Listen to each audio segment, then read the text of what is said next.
Lion voice, tell them that's the people first choice. Lion voice, make the lioness them feel nice. Lion voice, with the lion cubs we sacrifice. Lion voice, got to show the people them the life. Lion voice.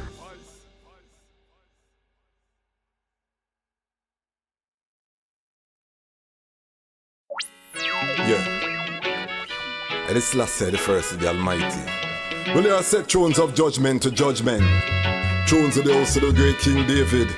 And I shall pray for the peace of Ethiopia and Africa. Yeah. Well, every night, argument, morning come. Sorry about how hard you went. No make your heart get hard like some sweat cement. Black woman, got to exercise patience. Greetings in that divine name of His Imperial Majesty, Emperor Haile Selassie I. Glory and honor in the name of His chosen Queen, Empress Waziri Menen. My name is Kwasi Bansu, aka Dejazmatch Kwasi, aka Ras Kwasi, aka the Reading Ras, aka the Pan-African Happy Man. I'm an entertainment attorney, I'm an author, I'm an artist, I'm an actionist, and right now I'm the host of The Lion Voice. And you know what time it is. It's Wednesday. That means it's time for Lion Law. Big up everyone who has been sending comments that they enjoy the legal content, the entertainment law related content. We're still building up. We're early in the process. We're going through building your team and some of the legal considerations that come along with building your team. We outlined it from a bird's eye view. We're now going a little bit deeper into each of the elements that were outlined in that first video. I'll put the first video right here so you can click on and you can get tapped into that series. But we're going to take a break from all of that today to talk about a major update or major milestone in copyright law. We started all of the legal content on the channel. You can go way back and see we did a video on the power of copyright, and now we want to keep our lion pride, those of us who are in the creative sphere, up to date with what's happening as it relates to copyright, because this is an evolving situation as it relates to things in the United States of America. So I thought what we would do today, something a little bit interesting. We're going to review an article that appeared in the Hollywood Reporter about this latest ruling that came down in Ed Sheeran copyright infringement litigation. And it's very important because it's the exact opposite of the ruling that was handed out against Pharrell and what the brethren named there? Robin Thicke. Because remember, Blurred Lines, for those of you who keep up on the litigation and the industry, Blurred Lines had to pay out a multiple $million settlement because of the fact they found that their work infringed on an earlier Marvin Gaye work. This time, the estate of one of Marvin Gaye's co-writers sued Ed Sheeran for infringement for his monster. When me say monster, thinking out loud. Every wedding for a decade, Ed Sheeran locked that. So, everyone who knows this song, I Love You Like I'm 17, all them thing there. That song, when you listen to the progression, the doom, how the thing is, you might get a vibe like Let's Get It On.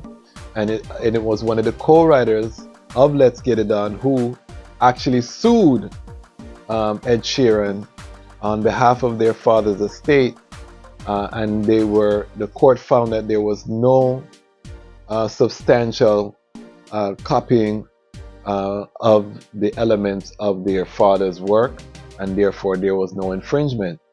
So let's remember, from the power of copyright comes with 6 bundles of rights, and then also remember that to have an infringement, you have to establish ownership, that you do bona fide own the copyright, and then you have to establish that the infringing work copied constituent elements of your work in making their new work. So those are the two major elements that you have to prove. So again, we're going to go through the Hollywood Reporter article.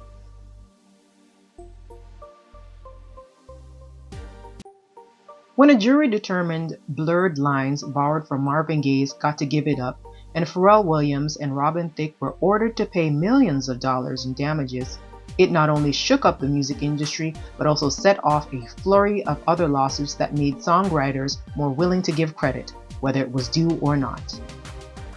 After the 2015 decision, John Legend argued that the verdict would set a bad precedent for artists creating music inspired by others. It certainly set a precedent for legal action as other veteran songwriters decided to go after hitmakers they felt were a little too inspired by their work. Some went to trial, others settled outside the courtroom, and a number of artists began extending writing credit to older songs. Some because the melodies were similar, but others to avoid a repeat of the Blurred Lines backlash.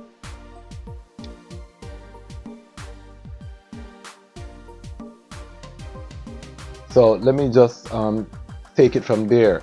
I said earlier in an earlier episode that for every hit there's a writ. This is a saying, popular saying in the music industry, meaning that for every hit song there's an accompanying litigation. You can hear from the article, this is not an uncommon thing that when there is a monster hit, when there's a big hit, people are going to come out and say that you copied. I had a call recently, and I want to big up one of my brothers down in South Florida, an entertainment attorney that's part of the network. We're going to have him on here at some point. I referred him a client who had reached out in reference to a potential infringement matter to find out that the song that he thought was infringing on his work was actually recorded and released before he had made his work. So anytime there's a hit, or anytime you're out there, anytime you bust, there's going to be people out there that hear something you say, and creativity is not a vacuum, so there can be things that are similar. There's going to be litigation. So this is just for those of you who are songwriters, those who are in the business. Just know that when you reach that top level, remember what Biggie said, more money, more problems. Well, when you have that hit song, when you take off with that hit, just expect there to be some litigation. Let's continue. But Ed Sheeran's win last week, a jury said his hit Thinking Out Loud didn't steal key components of Gaye's classic Let's Get It On, could change the narrative. In this particular situation, I think the verdict was right. At some point, there are only so many chords or notes you can play. I'm happy with the verdict because it lets songwriters know that if something small sounds similar, you won't have to pay for copying something that you really didn't copy. John Austin, the Grammy-winning songwriter behind hits like Mariah Carey's We Belong Together and Mary J. Blige's Be Without You, tells The Hollywood Reporter. Mark Ronson and Bruno Mars were named the writers of the Gap Band's Oops Upside Your Head as co-writers of the anthemic Uptown Funky, Billboard's #1 song of the last decade. The Chainsmokers' smash Closer, #3 on that Billboard list, gave writing credit to Isaac Slade and Joe King of The Fray because of commonalities to the rock band's hit Over My Head, Cable Car. And Sam Smith's Grammy-winning debut hit Stay With Me added Tom Petty and Jeff Lynne as co-writers because of the comparisons to the former's I Won't Back Down. Sheeran's 8-year battle was over, but the English superstar let the world know no one left the trial as real winners. We need to be able to write our original music and engage in independent creation without worrying at every step of the way that such creativity will be wrongly called into question, he said. Hold on, let me just address that part. So you hear about Bruno Mars and some different rock bands adding, and then again, this is where, again, your split sheet. So they're being added as co-writers on the. We don't know what the splits were, but this can be a messy game. Um, I, as an artist, had tried to license a small sample from Rakim early in my musical journey. When we reached out, I think they wanted 40% of the song, and we were just using, one small piece of the song. So when you hear that they're added as co-writers without knowing what the splits were, we can't really comment. But just know, for these popular or iconic works, they're not coming in taking a small split. They're coming in meaning business, especially on these big songs. So how much the writers, and there are examples in the business where people come in and take 100% of the publishing. Once you have released it, you are at a disadvantage, of course, because they have the leverage. You have an infringing work; it's clearly infringing, and they can basically do the stick up. Now, if you license it before, again, they might have something that's unreasonable. You might miss out on a hit song, because remember, one of these massive hits, you tour for the rest of your life. There's so many ancillary income streams that can be garnered off of the hip, off of a hit song. So this is a calculus that many in the business have to make. But just know that once the court rules, so this shows once the court ruled in the Robin Thicke matter, the industry shifted where artists are preemptively listening and saying, okay, or the major labels are listening and saying, this sounds like this, make we credit, before they even say anything, let's go reach out and pay homage and pay credit. And by right, if you listen to Uptown Funk and Oops Upside the Head, too hot, you understand? I can see why they would want to get credit. And don't make fun of my musical interpretation, my artist, but that wasn't it. But anyhow, I can see where that's coming from, and the preemptive. But again, this is just shifting us to that business mindset and how it works when you get into the big leagues, and people representing these major catalogs and these major artists. And you see in this case, it's not even the artist, it's the artist's estate, family, working with the publisher. They're going to be listening out for these songs, and then they go after them. And most of these, settle out of court. So when it goes to court here and has a ruling, that's why we have to take time from Lion Law and we have to talk about it. So let's continue. These chords are common building blocks which are used to create music long before Let's Get It On was written, and it will be used to make music long after we are all gone, he said. They are a songwriter's alphabet, or toolkit, and should be there for us all to use. No one owns them or the way they are played, in the same way nobody owns the color blue. Sean Garrett, the Grammy-nominated songwriter-producer behind hits behind hits for Beyonce, Usher, and Chris Brown, says Sheeran's win is great for the industry, but the music community is still rattled. I think the lines are blurred for sure, Garrett says. I think the score is 1-1 now, he explains about Thicke's loss and Sheeran's win. I don't think we are more clear.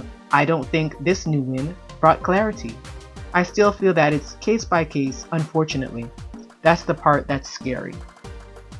Again, referencing the Robin Thicke case, and now this is a ruling on the other side, so it's 1-1. So basically, it's still a case by case, so you still are not safe. So you still are not safe as an artist if you're making a song and you're drawing inspiration, or you may not even know that you're drawing information. You don't have any assurance that you will not be dinged for using an existing work, or that you will not be sued for using an existing work. This gives no solace to artists, is basically the point that's being made here. Garrett says he was super emotional when Blurred Lines lost millions of dollars in court. He felt creators were being restricted and limited and had to make music from a fearful place. That was a sad moment for me. I felt like, creatively, you're really just trying to make great music, he says. I tend to really respect Ed Sheeran and Pharrell as creatives, and they're super talented. They don't really have to borrow from anyone. They're just that talented. He adds, I felt like it was a loss. It wasn't a good day for music. You want to make music from your heart. You want to make music to make people feel good. You don't want to make music and feel scared or feel like you're worried about a lawsuit. It just takes the beauty out of music. So you can see again by that article, and I'll go over to the Hollywood Reporter. You can read the article for yourself. Big up to the writer of that. Seemed like he's an African brother, Mesfin. Big up Mesfin. But again, it's important for us to just stay in tune as the Lion Pride, as Lion Law on these cases as they come down the pipeline. And before I go any further, let me just big up Ras Lidge. He was the latest on our show, The Lion Talk. Here on the Lion Voice Network, we interviewed him. He gave me this nice juice container, top of the line. You can seal it, you know what I mean? Metal straw, you know, you can take to your festival wherever you're going. His Imperial Majesty. So big up Ras Lidge. Make sure you watch on Lion Talk the episode. Also remember, we do have signed copies. You can get your signed copy of Haile Selassie's Ethiopia. We have a special link on the website. Website is right here, so you can go to the website, order your special copy. If you're outside of North America, we also have copies in Jamaica. Not signed, but we have copies of the book you can get in Jamaica as well. Big up High Nation, other vendors who are carrying the book. We also are available as an ebook on Kindle. So remember that you can order off of Amazon. If you're in a territory that we can't get to, you can always order the e-version and read it. Big respect to everybody who's got the book, who's dropping the comments. Lion Pride, big up yourself. Lion Pride on Patreon, big up yourself. Have to always big up the Lion Pride on Patreon for the unwavering support. And just big up everyone on this journey. We're over 830 lions and lionesses strong. We have so much planned coming down the pipeline, some big announcements to drop on the channel. We're getting active again. You know, we're just coming out of the COVID era on the planet, so we never move around as much. We're getting ready to get active once again, and the network will be coming wherever I and I go. I tell people all the time, my superpower is my network, and the network will be brought to you here on the Lion Voice. And I give thanks for all of the people who have answered the poll. We're preparing a special treat for our 100th episode, so stay tuned for that announcement coming down the pipeline. Again, we just give thanks. What do you all think about the case? What are the implications? Do you think that Ed Sheeran Thinking Out Loud infringed on Let's Get It On? When you hear the two songs, them definitely can see that.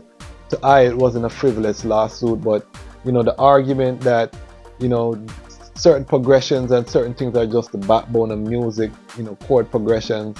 How long before, you know, a man can copy it or whatever? So these are the questions as we move in. There's a sensitivity issue because even with the Robin Thicke and with Ed Sheeran, these are white creators, you know, appropriating black music, black sounds.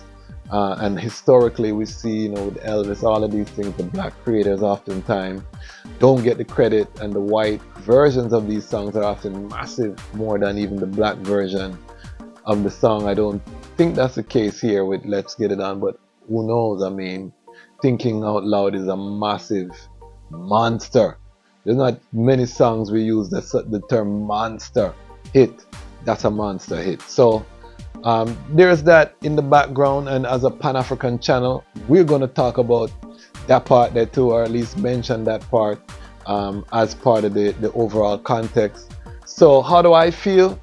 I see it from both sides. I'm a creative, but I also represent record labels. I represent people on the other side of the spectrum, businesses in the industry, and I represent creatives as well. So I see it from both sides. In terms of, being a creative, you don't want to be fearful that you catch a frequency, based on and somebody else caught that frequency, interpreted it different, but because they're similar and you didn't copy them, because remember, people can come up with similar ideas and have no connection. But having that fear that you're going to be sued or that you're going to have to give up this work, based on the law, can be scary for a creator. And then on the other side, you want to protect your family legacy, or your legacy, as was stated by the brethren in the article. So we can see it from both sides, and it's definitely something to consider. But again, how do you feel? Drop your link, drop your comment. Let's have the discussion in the comment section. It's time for the Lions to own our own story, and this is the Lion's Voice. Lion Voice.